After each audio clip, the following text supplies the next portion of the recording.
Hi and welcome to this short showcase video of the recently released miniatures by Great Escape Games for Dead Man's Hand, the Mariachi Band. These are 6 very characterful miniatures and they paint up really, really well. We've really all enjoyed it here, sitting down, picking them up and having a paint and looking at them, and sort of, you can imagine a lot of the tunes that are going through your head while you're painting them. They are really a lot of fun to do. And we certainly can't wait to get them on the table and have a game with them. I think at the moment, currently in Dead Man's Hand, there is no event for the Mariachi Band, but I'm certainly looking forward to Dead Man's Hand Redux once the Kickstarter is finished and that's released. And I'll leave a link to the Kickstarter in the description below. I hope they put an event into the new edition and that, but if there isn't, it's not that hard to come up with something to add into your own games. So mariachi, what is it? Well, it's a genre of regional Mexican music that dates back to at least around the 18th century, and it's evolved over the time in the countrysides of the various regions of the western Mexico. That is what you normally find in a lot of sources. Now, some sources say it even dates back even earlier than that, in the times of the conquistadors' adventure and that into Mexico and that.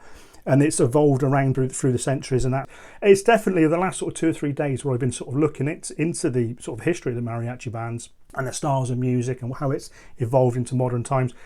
Definitely interesting, and as I say, definitely thought-provoking, especially like the names, where the name comes from and things like that. So yeah, definitely worth looking into. But let's get into the miniatures themselves. So first of all, we have, there is game up in there. There we are. Yeah, he's giving the old serenade. He's giving it there. Again, we've gone for that sort of, well, I'm going to be totally honest with you in that we decided to go for the sort of the Three Amigos style look to them, and because because they just lend themselves to that. But yeah, it's really, really good. I mean, it's really nice. I'll go through some of the colours and that we use in a second. So let's pick up the violin guy. There we are. There he is in the focus. Again, they are so simple to paint. Started off with a sort of like a mid-grey undercoat, and all the main paint used on here, apart from the Agrat's Earth shade that we used as a wash, sorry, not Agrat's Earth shade, non oil we used as a wash, they were all 2 thin coats paints, and so I'll go through those in a second. This guy's good. I mean, they really do look like they are playing those instruments. The animation in the figures and that are really, really nice.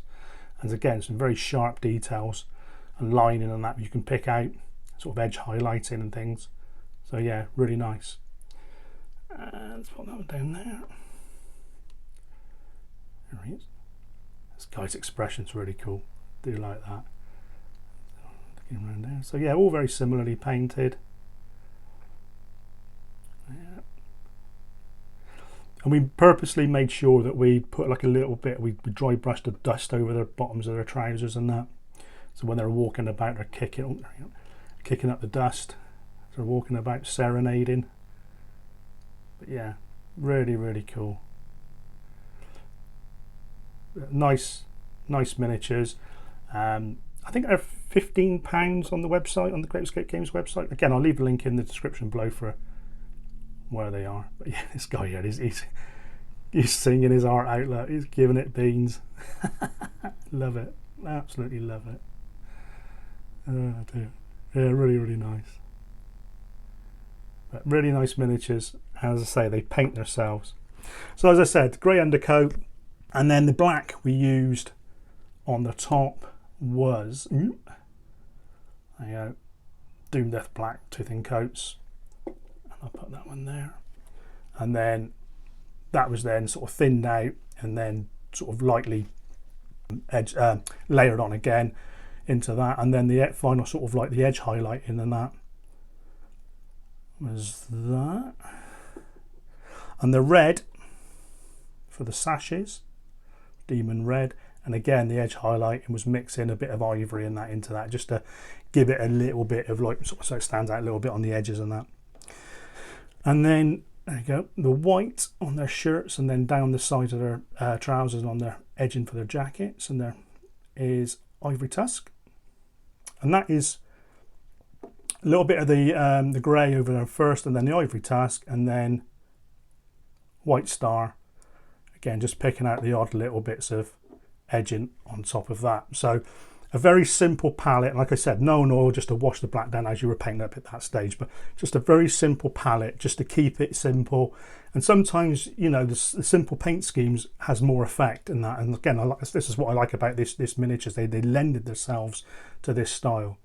So that's all of that. That's the paints used there. So again, got that there.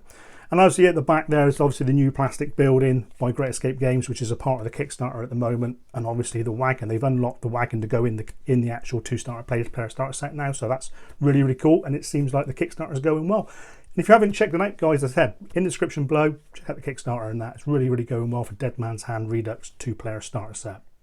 Well, that's what we have for you at the moment. We have got other gangs and that on the paint desk to my right, and we will get around to showing you them as and when we can. And until next time, guys, we hope you're staying safe. Till then, happy wargaming.